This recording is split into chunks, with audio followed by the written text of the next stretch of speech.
Now to a local family fighting for their money back after losing $100,000 in solar to solar installers. This company that they dealt with is on a list provided by the state as part of its solar energy program.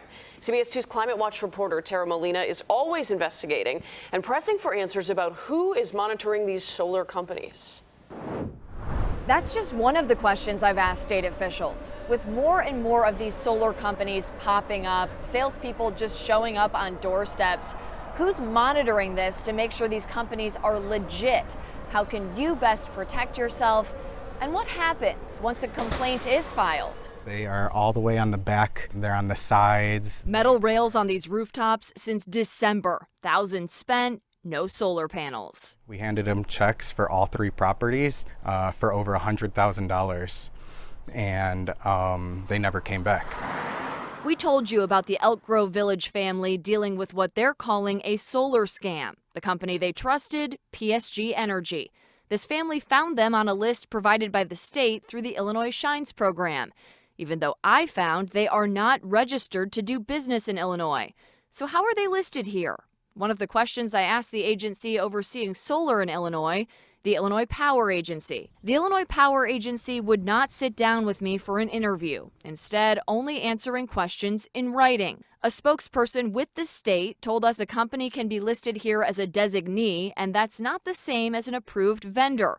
An approved vendor submits project applications to the state and receives direct incentives. Designees do not.